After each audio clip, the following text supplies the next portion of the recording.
Last weekend's Six Nations game between France and Wales was fantastic. It was such an enjoyable watch. Now, some of you in the comments have said that I should watch Squidge Rugby. He does a really good analysis. So I reached out to him. He gave me permission to use one of his videos. So I'm going to look at a little bit more in depth at why things happened and how France managed to beat Wales. So let's go.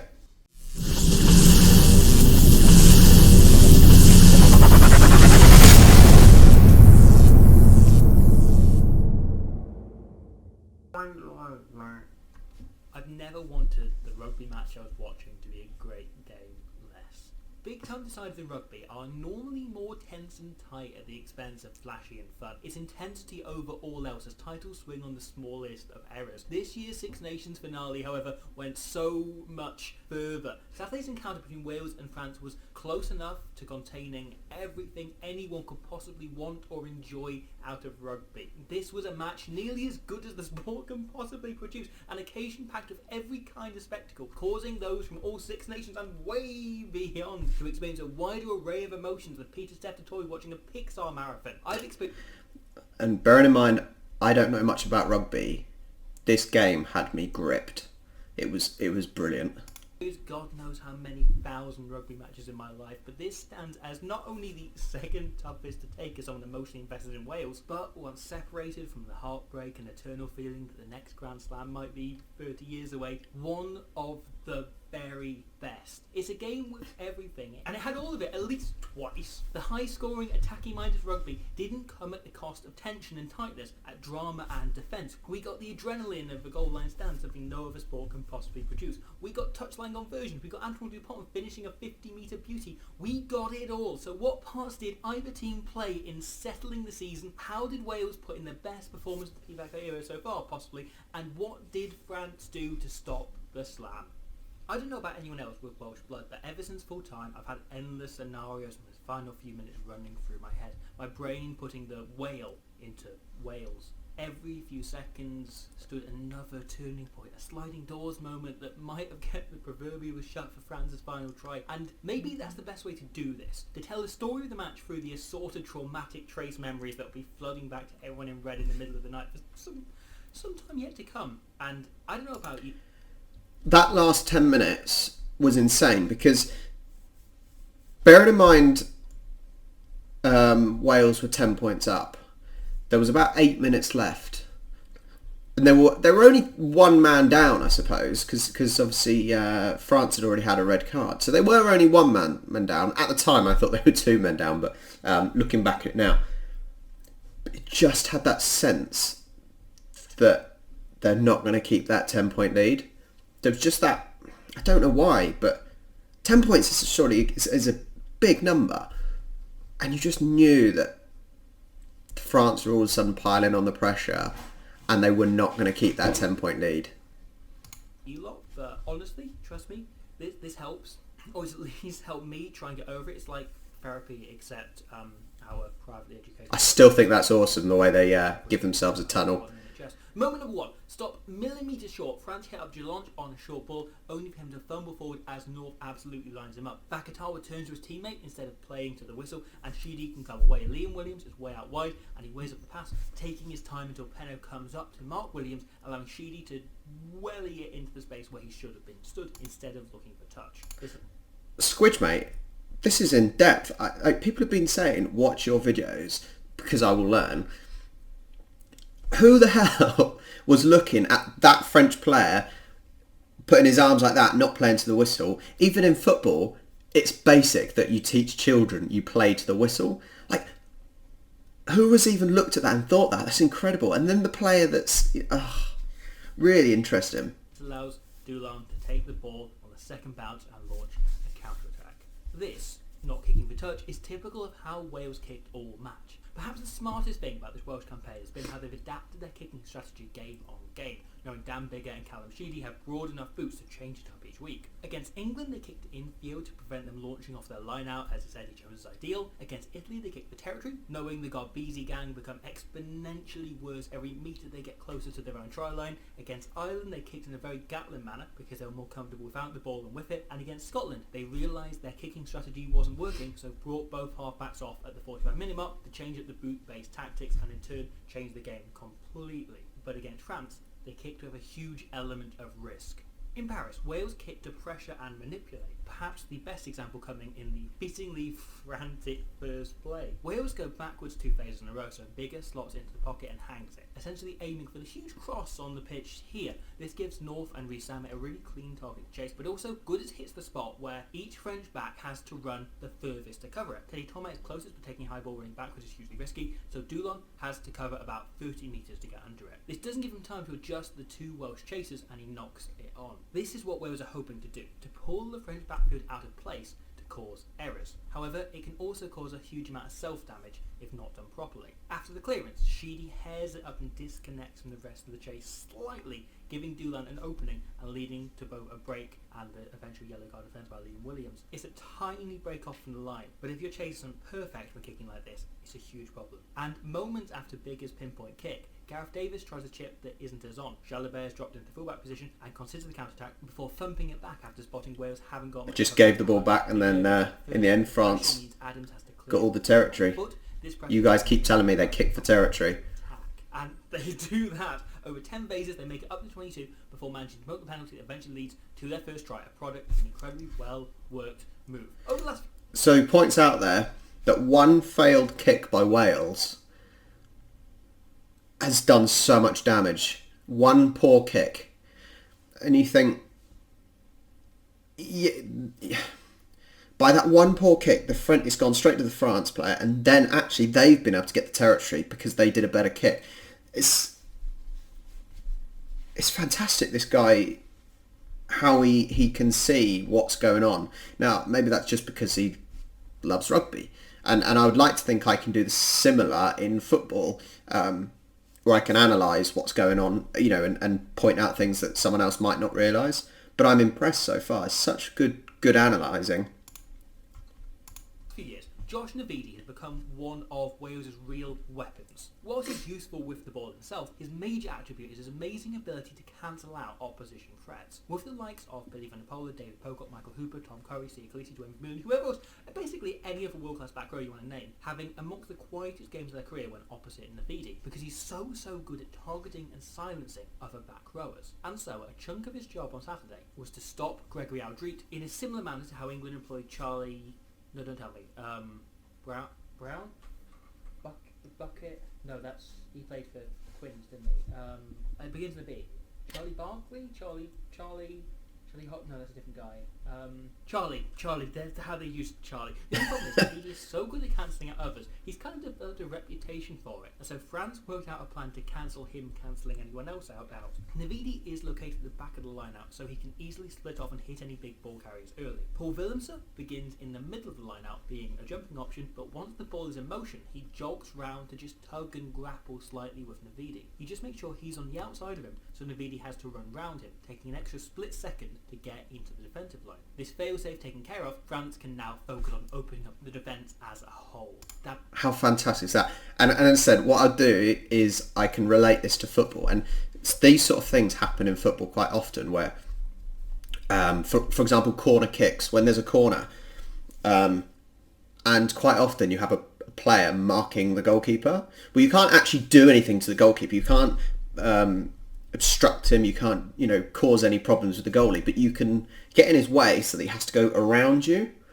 And it seems similar to this, and it's fantastic that France worked this out, and from what Squidge is saying, dealt with him, and then it meant the other players were free to do what they wanted. Damien Penaud, the winger, steps into the line-out. Now, when teams throw backs into the line-out, they tend to be putting them in the middle so it's less obvious, so the opposition aren't on the lookout for something tricky. Except this is the point. France want Wales to notice him, so he stands at the back. Both Adams and North are watching him the whole time, trying to work out what the trick play is going to be. So, as France feign a maul, Penaud and Dupont both wrap around to the blind side. North spots it, points and sprints to help Adams and Owen. He literally just dragged... So, he does exactly what France want him to do. Penaud... He's literally just dragged those two players out there. A far bigger hitter out of place. The ball goes instead to Aldrit. Normally, he'd have both North and Navidi waiting to smash him, but clever play has stripped away all but the fly half. Dan Bigger makes a really solid contact, but he can't stop him dead. It takes Navidi wriggling past Willemse to slide in and hold him up. However, whilst France's forwards can hop in a straight line to the ruck, the Welsh forwards are scrambling to get into position either side, and it only takes 2 phases for them to drive over. Talbot for Noah here goes for a high-risk, high-reward finish. You've got a greater chance of knocking the ball on, but you're also at a far greater chance of getting to the line before the opposition. So what he's saying is, I assume, from what I'm getting at it, by that play from the line throw, 2 players were dragged out of position, or even at least the one in the middle. By doing that, France were then able to get right on the try line, which makes it a lot easier, obviously, to get the try, and they had a lot less phases to actually get the try. It's just great tactics, isn't it? It's really good tactics, and one that you use in football: drag a player out of position. The latter happens, he scores a try. Wales then launched themselves off set piece moments later. Wales' first try last week came from using the referee as a blocker, and they do the same thing this time. Pearce's positioning buys Davis a half second in which Dupont can't get to him, so he holds the ball until Jalabert... Oh man, I've had that as a referee where people hide behind me. Hardline, Dan Bigger wrapping around the back, and Gareth Davis willing to go himself, with Reece Zammit kind of floating somewhere in the middle of the free. Jalabert drifts to cover Foxy and Bigger, but this combined with the second Dupont is out of the game, trapped by the referee, opens this hole, and the quickest... And that's exactly what the French did just now. He offloads, Davies is held up, but it gives Wales a scrum 5 to launch again. Now, not wanting to give Davies such a clean run again, Dupont strays offside and gives away a penalty. This does disrupt the pass, however, so Wales call a move off and just let North crash it up. They then play a few phases near the line before this. Tipurick's tiny slip ball is so subtle, France tries to tackle both him and Faletau, and it leads to this massive bodies piling into the ruck. Marchand folds to the blind side, sliding further out as more French players get up to their feet, so Bigger makes the most of it, hitting an out to in line in the opposite direction to Marchand's movement and finishing. All of this is a very long-winded and several sidetracky way of saying Wales' kicking strategy, very up and down. Of course, it doesn't matter how smart your kick is if the chase is offside, however. This is immediately after how Hollow has entered the field and he isn't quite settled. If Wales left John Davies on for one more passage to play, maybe he doesn't get away with this penalty and Wales don't get trapped in the row 22. Ifs and buts. Ifs and buts. We're getting ahead of it. We're getting away from the point. The point is back to Wales' kicking. Their kicking in the middle 2/3 of the field was very, very good, forced mistakes, or at least prevented France counter-attacking. Their kicking from their own 22 was poor. Wales looked to keep it in play, again hoping to create errors and panic, but they just gave France opportunities to counter-attack, and that's exactly what this team thrives off. Wales like to send up a complete line instead of a solo Adams or Zammo to complete, so it gives Dulon lots of time to weigh up his options. They shift the ball and make the Welsh wall work, and then, with some effective phase play, Jalabert is happy to just stab through a kick, knowing the worst case scenario is Wales cover it and eventually... So this is my issue with kicking for territory. Now I know everyone keeps saying in the comments, rugby's about getting territory, but this, for example, is a perfect reason why kicking just seems strange in the fact that all you're doing is giving it straight back to the other team, and then they've got the ball and they can just run up at you. You know, it's not like in rugby league, which I'm going to be watching this weekend. It's not like in rugby league where you've only got a certain amount of tackles. You know, they can be tackles many times and just slowly progress up. And that's always one thing that I just find weird, that you're just kicking and giving it back to them. Especially if you haven't got the ability for the runners to get up quickly. It seems strange to me. Clear, using exactly the same kick they just did, giving Dulon more time to counter. He slows down this time and invites Aldrit to crash it up so that he's free for the following play. Of the previous kick, France tried to work around the Welsh wall, but this time Dulon steps in as first receiver and dinks a kick over. After kicking himself, Gareth Davis is deep in the backfield and it's Faletau filling in at 12. He's physically capable of doing anything a centre could normally do and filling that position, but he wouldn't have trained to turn and cover a kick in the way Wales would like. And so France flood numbers around the kick. Jalabert has Dulon left and Dupont right and times it perfectly, waiting until Jalabert bites in to put Dupont away and over. However, anything France can do, apart from having a scrum half with Nike hiding the number on his back, Wales can do just as well. Their attack looking incredibly composed and balanced, the team finishing on almost every opportunity. Which brings us on to the next trauma. And I apologise because it's going to take a while to link back to my original point, but trust me, it's this. This is a penalty try yellow card offence by Mohamed Hawass. Yes, Wyn Jones is eventually stopped by two French players who are in an onside position, but it only happens because Hawass rips him out from an offside one. But whilst Wayne Pivac can complain about the referee's decision, Wales are equally at fault for this score not being given. If they let this die at the breakdown here, ground lost, no way they can play on advantage, chances are Pierce goes underneath the sticks and gives 7 points. Instead, the two Wyn Jones' offload and Reece Zammit can make an incredible attempt at scoring in the corner, only just denied by a centimetre. If I'm getting him right, the referee, he didn't give the penalty because he saw the advantage. Wales was carrying on playing on, so they had the advantage, they were playing. So he didn't give the penalty. It's the same in football. If the team wants to play on, they will play on. As a referee, we that's why we shout advantage, because if they want to keep playing, then why do we stop? We shouldn't need to stop them. So I think this is a similar situation. But it's easy to complain after a match. Take advantage like this and almost finish. You can't really, as the referee, call it back for a penalty try phase earlier. Wales overplayed their hand. Almost every complaint anyone can Same ever in have football. about a referee in a game of rugby ultimately comes down to something a team has done in failing to play them. Instead, Luke Page was outstanding. He was just absolutely brilliant on the weekend. Just want to throw that in there. Instead, Wales do have to make do with a penalty. And at the time, and even more so in hindsight, I was shouting to take the scrum, repeating the trick of last week. France have a prop in the bin, and the scrum forced them to take off another player instead, which ended up being Gregory Aldrit. But more importantly, Wales were lethal on attack, breaking France down better than any other team has in the Gautier-Edwards era, and he felt they would have scored if given time and Bear in mind, Wales, as said, they were 10 points up with 8 minutes to go. Ruthless finishing, the other two showed the variety of ways they're capable of creating a score. Off first phase, Wales ran a series of crash balls, 2 out of 3 featuring a player running a false hard line to attract defenders so the actual carrier can hit a weak shoulder, and then Wales run this. They shift the ball right then back and left, throwing the French defence about. It creates in the end this picture. France heavily loaded on the blind side to mark the Welsh backs, assuming they'd never play to this side. Look, it's a second row, it's 2 and 4 stood super deep, and just a winger to hold their whip is stupid. No one would ever be dumb enough to play that way, but also, it's a trap. We saw some glimpses of it in the last Six Nations, but Wayne Pivac and Stephen Jones are doing something really exciting with the Welsh attack. For the last 7 years or so, rugby team structures have been dominated by variants on the 1-3-3-1 shape, which just dictates how a team lays out their forwards across the width of the pitch. One forward alone, sort of like a wing, 2 groups of 3 in the middle, meaning a standard shape looks something like this, then the backs filter in around as separate entities to distribute. I think I've got to do some work on positions, more variants on it, changing how many forwards. because I have no idea what the positions mean or what they are. 2 system, the Springboks toyed with a 2-2-2-2, and the Crusaders and Super Rugby play a 2-4-2, the most intricate of all. But Wales attacked their attack from a completely different angle, evolving not the shape of their forwards, but their backs. At points across the Six Nations, we've seen a Welsh back from every position, even scrum half, fill in as a piece of the 1-3-2-2 forward shape, allowing the pack to filter into the positions normally occupied by backs. Essentially, they're looking to make the forwards and backs entirely interchangeable. We've seen Tipperick and Faletau slot in as distributed, and John Davis as a front row forward. It not only changes up the threat for a defender, but allows Wales to set sooner, as they're not reliant on the same 8 players slotting into shape.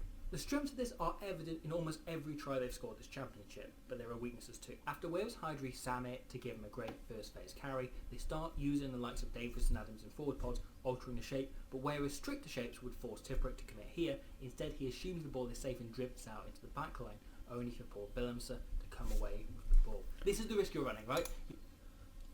I'm assuming this is similar. Once again, I'll link to football when you get a wing back and a winger, or a full back and a winger, and they're happy to alternate because they've both got the speed. That's the main thing. They've both got the speed. But sometimes if both go forward, you've got that huge gap. You've then left a huge gap in defence, which can be exploited. I think that's similar to what he's saying, where players can almost mixed positions. You're hoping the pace and dynamism will counteract the slightly less safe ball.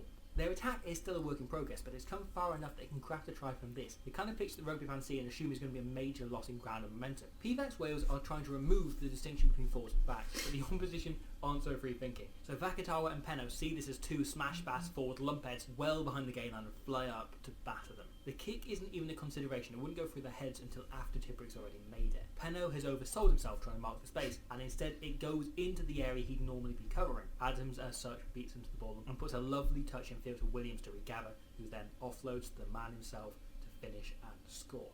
I did enjoy that try. This kind of thing as a bit of a there was debate about years to come. What Wales are doing, if he got his hand under it enough though, has long since been an inevitability, and we'll see more and more teams doing it as players with the skill set Tipper got Faletau start to pop up. The way the game's going, in 4 or 5 years, I fully anticipate all back row forwards will be expected to be able to kick. Young players such as Hoskins Tutu and Alfie Barbary show this is already happening. The game doesn't need new laws like the 50-22. The sport is already evolving new ways to attack, and soon enough, a forward in the wide channels will mean it's risky to leave your backfield undefended, even without laws incentivising more kicking. However, sometimes good old-fashioned keeping the ball in hand is exactly what you do need, and that's just what Wales do for the second try. They pin the ball into the corner to give Dupont as tricky a clearance as possible, and Faletau gets a touch to it, allowing Williams to thunder into the line, and from there, Wales just go. There's almost dead on 2 minutes between Wales receiving the ball and Navidi crossing the try line, and in that time, Wales played 22 phases. In order to maintain this pace, Wales strip away all complexity. Across those 22 phases, Wales throw just 22 passes. Davis just flipping the ball to the next runner as they work from touchline to touchline. 22 phases over 2 minutes makes it an average of about 5 seconds between each French tackle, with every ruck taking... Just like how Liverpool used to play many years ago. Is in general play for about just playing from side to side until they break in. Once you've done that a few times, it makes the line speed that typifies a Sean Edwards defence both tricky and kind of pointless. Eventually, that leads to this. France have almost given up on the blitz, and Dan Biggar is able to charge before offloading to Davis to make an extra 5 metres. Because Wales are rarely playing far away from the ruck, their shape is simple to set, and exceptions are moments like this, Navidi hitting a hole between French forwards, and to maintain the pace, Wales are unafraid to throw Biggar into the ruck. Forwards and backs interchangeable as Adams pops up in the pod, feigning a tip-on-a-rick ball before exploding past the tackler's weak shoulder. Reece Samick carried on the other wing just 12 seconds earlier, but has worked right round to maintain the width, Wales hitting him and warning France no inch of the field will remain unattacked. They're limiting the passes, but they're not limiting the rugby they can play. There's more than the whip of Eddie Jones about this attack. In fact, it's a near replica of how his Japan team played in many ways, using fast phase play to undo a defence instead of tricksy passing. This is the longest sequence of passes in the move. Williams letting Faletau bowl over the Thomas and smashing forward towards the line. And from there, Wales are happy to slow it down a tad as they look to make the last inch by targeting the same defenders left and right over and over. Navidi can cross the line for his first try for Wales, and as well worked a 5-pointer as you'll ever. And this is what I always question when I say about kicking for territory. It's not like league where you only get a certain amount of tackles. You can literally get tackled, pass, get tackled, pass, get tackled, pass, and you're slowly making it up the pitch. As long as, granted, you don't give any fouls away or you don't drop the ball. But at least you're keeping hold of the ball. And this is what always puzzles me. It really does. And I'm sure you'll tell me in the comments... how silly I'm being. But I just think sometimes just keep hold of the ball, make your way up the pitch. Let's see. At full time, I was worried Wales might have blown their best chance to ever get for silverware in the PVAC era, but watching the variety of the attack back, I can't help but be optimistic. Last year we saw the foundations of Jones' super innovative attack, and this year I get the feeling it's the 4 walls and the ceiling. You can see what it is, but they're still yet to add the finishing touches that will really make it home. As such, you had to feel Wales would score if they took the scrum, but even if they didn't, they eat up the clock and manage momentum. It's exactly what France did down the other end, relying on Welsh desperation, knowing any defence will crack in terms of either tries or discipline, or both, when put under the pressure and strain of 20 straight minutes of brutality. From Reece Samick's disallowed try onwards, this game wasn't about Wales playing France, which is Wales playing the clock, and we very almost won. Dream Haunter number 5, the latch. Wales made... It was similar to the England-France game when England won. Was it they won? Who were they playing? Or was it the Scotland? I don't know. when I think it was France, when France were literally just sitting back and they were playing to just hopefully that clock will run down, but they sat back too far, and that's what you could see here. The decision to eat at the final minute by playing. They were just trying to hold things up and slow things down. It's a risk worth taking, but they then go for a second that isn't. Corey Hill seals off possession. I've seen some Welsh fans question this, but it's 100% legal. It's definitely sealing off. It's a correct call, but across most of the game, you're likely to get away with this. Referees only start looking for it when sides slow down the game like this in the final few minutes, because there's nothing else to watch out for. As such, your form when clearing out has to be cleaner than ever, and Hill's slip-up gives France a final opportunity. The French attack is far less structured than Wales's, but built on a similar principle of giving Dupont and Jalabert/Untermac as many options as possible. Over this championship, they've relied heavily on Dupont to organise the nitty-gritty, Jalabert preferring to wait until the defence is broken down to dance. But the moment Untermac enters, they start breaking down the defence so much more effectively. The bequeathed Wunderkind helping France vary the point of focus way more than they have across the rest of the championship, leading to Gautier's side playing the best phase play attacking rugby they have all year. Here, Dupont selects a runner twice before Untermac swings round with men flooding off him. He targets Jonathan Davis to create a nice little dogleg and never once looks at Jalanche before flicking the ball inside to send him into a gap. Untermac is always moving and shaking, always altering the picture for the Welsh defence, shifting a team who've been playing primarily off 9 this championship to a far more balanced, varied team, and also popping up to throw incredible offloads like this for Olivon on the disallowed try. Wales are essentially left scrambling for 20 straight minutes. There isn't the composure we saw in defence under Gatland, but they still can soak up a hell of a lot of pressure. There were some really notable exceptions, but Wales were occasionally quite smart about which penalties they chose to give away. Dropping this scrum is clever. It eats up a very nice 69 seconds off the clock and is so soon after the second yellow that it's a safe bet Pearce will only give a warning before putting them down to 12. But Wales did ride their much discussed luck a little too hard. Almost 20% of the penalties they conceded over the full championship came in the last 20 minutes in Paris, where the team makes not only the assorted cold sweat errors I've already mentioned, but gives away 9 penalties in their own half in pretty quick succession. It's hard to argue that they don't deserve to have lost the game, especially with France so willing and able to take their chances. It certainly seemed like Wales just crumbled in that last 10 minutes. Smartly trying to roll him back over the Welsh line so he gets held up and given us another scrum, eating a minute or so off the clock, but Penno stops him. Sharp pins. There was only technically 4 minutes. 4 minutes, 10-point lead. Comes in as the guard. However, when setting his position, he accidentally puts a hand on a French boot, so waves his arm to move it away, but Olivon notices this and sees it as his chance to drive. With him repositioning, he won't be able to get off the line to stop the French captain, only try to match the bigger man as he crosses the line. Really smart play by Olivon, who had a fantastic game, and it gives France enough time to play for their 4th try, Wales still down to 13. Whereas Jalabert mostly only attacks when he can do something flash, Untermac's decision making in the final passage is hugely important. He calls almost every single ball to himself, the complete inverse of how France have played most of the tournament, and it stretches and pulls Wales, who have to thin their defence massively. The difference between 14 versus 13 men in rugby is far starker than 15 versus 14, and they force each already knackered Welsh player to work so much harder. They're playing inside their own 22, but Untermac brings so much composure, it feels low risk. He works left and right and uses these switches and inside balls to make sure the ball never gets too close to the touchline. Untermac just keeps his options open, and as he takes this ball here, he has several passes and several kicks on, but opts to run himself to keep the risk as low as humanly possible. This eventually leads to the penalty against Corey Hill that we've talked about already, and allows France one last throw of the dice, and with it they do as Wales did for the Navidi try and just play fast. Wales almost hold Untermac up here, but Jalanche enters to tackle his own man, knocking Untermac to his knees, meaning Wales have to release and saving, frankly, the entire game, possibly the entire title for France. The French throw it wide.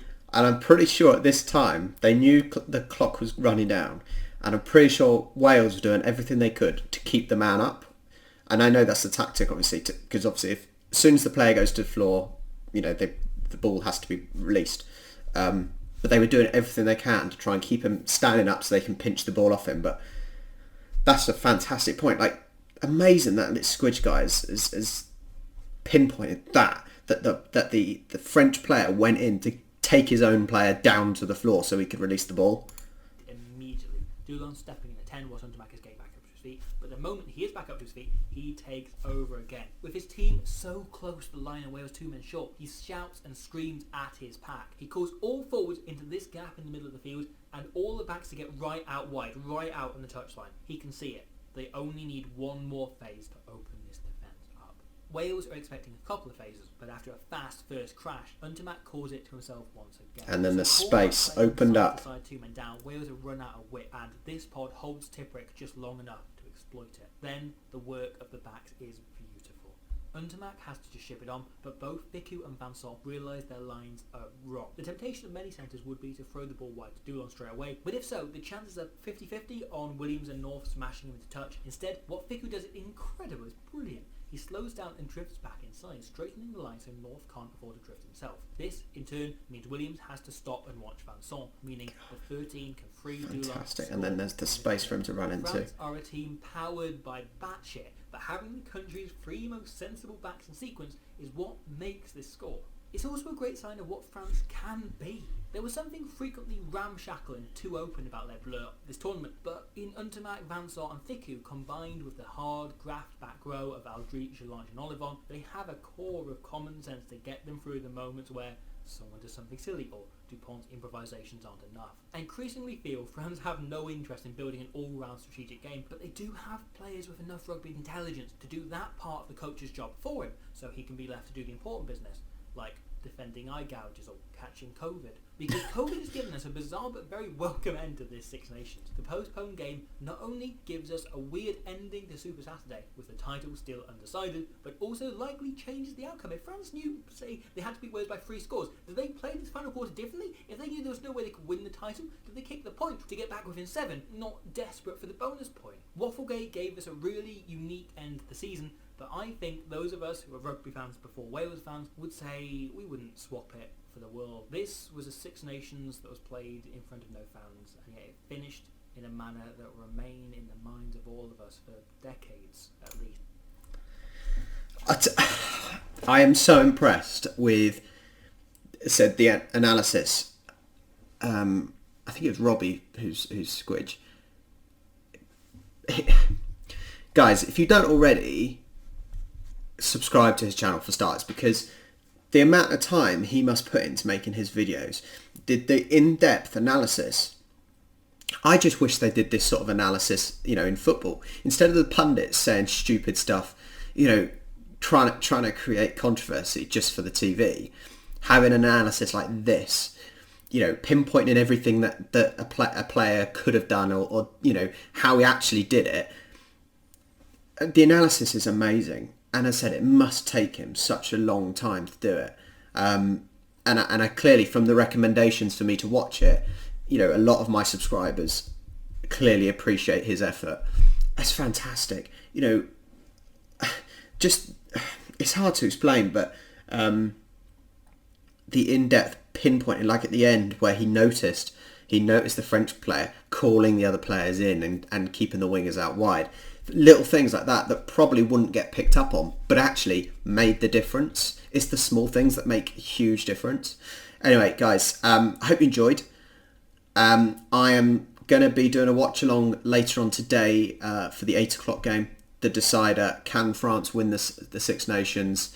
Hopefully you guys can join me. If you made it to the end of this, you will hear what I'm saying now. It was quite a long one, so yeah. Guys, if you enjoyed, hit the subscribe button. I'm almost at 1,000. I'm so close.